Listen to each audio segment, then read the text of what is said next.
নমস্কাৰ জেআৰজি ব্লগলৈ পুনৰবাৰ সকলোকে স্বাগতম জনাইছোঁ। আজি আমি আলোচনা কৰিবলৈ লৈছোঁ NRLM, SRLM আৰু SHG সম্পৰ্কত। NRLMৰ ঐতিহ্য কি সেই সম্পৰ্কে আমি প্ৰথমতে চাই লওঁ।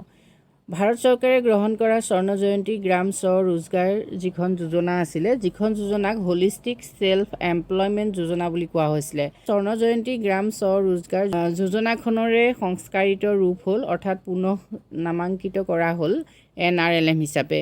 NRLM হ'ল নেশ্যনেল ৰুৰেল লিভলিহুড মিছন, অৰ্থাৎ ৰাষ্ট্ৰীয় গ্ৰামীণ জীৱিকা নিৰ্বাহ অভিযান। এই ৰাষ্ট্ৰীয় গ্ৰামীণ জীৱিকা নিৰ্বাহ অভিযানৰ মূল লক্ষ্যই হৈছে গ্ৰাম্য অঞ্চলৰ দৰিদ্ৰ ব্যক্তিসকলক জীৱিকা নিৰ্বাহৰ বাবে শক্তিশালী কৰি তোলা, আৰু এই শক্তিশালী কৰি তোলাৰ ক্ষেত্ৰত বিশেষকৈ SHG গঠনত বিশেষভাৱে গুৰুত্ব দিয়া হৈছে। আৰু SHGৰ দ্বাৰাই বিশেষভাৱে কেপাচিটি বিল্ডিং, ফাইনেন্সিয়েল ইনক্লুজন আদিৰ ক্ষেত্ৰত ইয়াত গুৰুত্ব দিয়া হয়। NRLMৰ তিনিটা পিলাৰ আছে, বিশেষকৈ সেই পিলাৰ তিনিটা কি কি আপোনালোকে চাওক। প্ৰথম আহিলে enhancing and expanding existing livelihoods option of the poor, অৰ্থাৎ দুখীয়া যিসকল ব্যক্তি আছে তেওঁলোকৰ যি জীৱিকা নিৰ্বাহৰ প্ৰণালী আছে, সেই জীৱিকা নিৰ্বাহৰ প্ৰণালীৰ উন্নতি ঘটোৱা আৰু তাক বিস্তাৰিত কৰোৱা। নেক্সট আহিলে building skills for the job market outside and nurturing self employed and entrepreneurs for micro' enterprises, অৰ্থাৎ যিসকল দুখীয়া ব্যক্তি আছে তেওঁলোকৰ যি পাৰদৰ্শিতা, সেই পাৰদৰ্শিতা বৃদ্ধি কৰি জব মাৰ্কেট মানে যাতে তেওঁলোকৰ বাবে যিকোনো ধৰণৰ চাকৰিৰ এখন বজাৰ গঢ়ি তুলিব পৰা হয়। নেক্সট হ'ল ক্ষুদ্ৰ প্ৰতিষ্ঠান গঢ়ি তুলি তেওঁলোক যাতে আত্মসংস্থাপিত হ'ব পাৰে। এই তিনিটা পিলাৰৰ ওপৰত নিৰ্ভৰ কৰিয়ে NRLM বৰ্তমান চলি আছে। নেক্সট আহিলে Assam state rural livelihood mission. NRLMৰ আণ্ডাৰত আছে Assam state rural livelihood mission society. এই ছ'চাইটিখন 1860ৰ ছ'চাইটি ৰেজিষ্ট্ৰেশ্যন এক্ট 21ৰ আণ্ডাৰত Assam state rural livelihood mission society গঠন কৰা হৈছে, আৰু এই ছ'চাইটিখন গঠন কৰিছে পঞ্চায়ত এণ্ড ৰুৰেল ডেভেলপমেণ্ট ডিপাৰ্টমেণ্টে। এই ছ'চাইটিখনৰো মূল উদ্দেশ্য হৈছে যিসকল দৰিদ্ৰ ব্যক্তি, গাঁৱৰ যিসকল দৰিদ্ৰ ব্যক্তি, সেই দৰিদ্ৰ ব্যক্তিসকলক ছ'চিয়েলি আৰু ইকনমিকেলি এম্পাৱাৰ্ড কৰি তোলা, অৰ্থাৎ সামাজিক আৰু অৰ্থনৈতিকভাৱে শক্তিশালী কৰা বা সবলীকৰণ কৰাৰ উদ্দেশ্য আগত ৰাখিয়ে ASRLMে কাম কৰি আছে।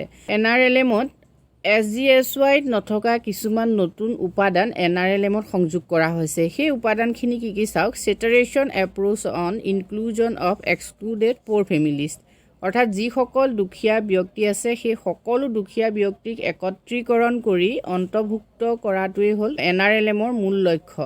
নেক্সট আহিলে ফৰ্মেশ্যন অফ এফিনিটি বেছ গ্ৰুপছ কম্পেয়াৰ্ড টু এক্টিভিটি বেছ গ্ৰুপছ প্ৰমোটেড আণ্ডাৰ SGSY।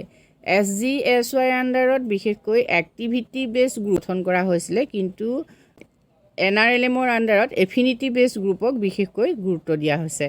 নেক্সটটো হ'ল systematic approach on social mobilization, institutional building, capacity building etcetera through involvement of community resource person.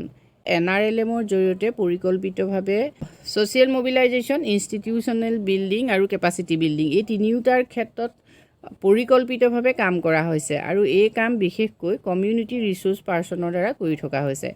Next আহিলে formation of collectives, producer groups, federation for promotion of livelihoods. জীৱিকা নিৰ্বাহৰ উন্নতি ঘটাবৰ বাবে বিশেষকৈ ইয়াত কি হৈছে, সংগঠিতভাৱে কাম কৰা হৈছে, প্ৰডিউচাৰ গ্ৰুপ গঠন কৰা হৈছে, ক্লাষ্টাৰ লেভেল ফেডাৰেশ্যন গঠন কৰা হৈছে।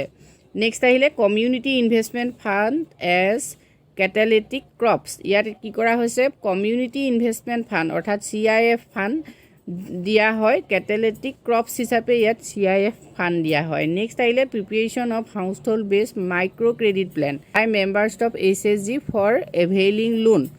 এতিয়া SHG সদস্যসকলে লোন পাবৰ বাবে মাইক্ৰ' প্লেন ইয়াত কি হয়, প্ৰস্তুত কৰা হয়।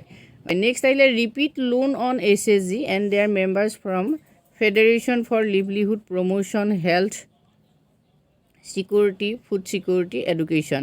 SHG সদস্যসকলক বিভিন্ন ধৰণৰ ইয়াত লোন দিয়া হয়, বিশেষকৈ স্বাস্থ্য ক্ষেত্ৰত বা খাদ্য নিৰাপত্তাৰ বাবে, শিক্ষা গ্ৰহণৰ বাবে বিভিন্ন ক্ষেত্ৰত কি হৈছে SHG সদস্যসকলে লোন ল'ব পাৰে বিভিন্ন উৎসৰ পৰা। নেক্সট আমি চাওঁ হোৱাট ইজ SHG। SHG কি? A self help group is an informal, self manage, homogeneous and voluntary groups of 10 to 15 women of a neighborhood engaged in thrift and credit activities which operates on the principle of mutual help and cooperation. SHG হল এনেকুৱা এটা informal group হয়, এইটো formal group নহয়, informal group হয়, যিটো কি হৈছে এই ধৰণৰ 10ৰ পৰা 15 গৰাকী, এতিয়া এই 10ৰ পৰা 20 গৰাকী কৰা হৈছে। 10ৰ পৰা 20 গৰাকী সমজাতীয় মহিলা গোট খাই আৰু দৰিদ্ৰ মহিলা গোট খাই কি কৰে, এই গ্ৰুপটো গঠন কৰে, যিটো গ্ৰুপত তেওঁলোকে সঞ্চয়ো কৰে আৰু তাৰ পৰাই কি হয়, তেওঁলোকে লোনো গ্ৰহণ কৰিব পাৰে। নেক্সট আহিলে সম অফ দ্য কি elements of A SHG। SHG এটাৰ কিছুমান উপাদান থাকে, উপাদানখিনি কি কি চাওক। Self determine voluntary group membership and group norms, homogeneity in groups membership. Next আহিলে group determine saving and intra lending norms. Next আহিলে initial intra lending from own saving for smoothing consumption.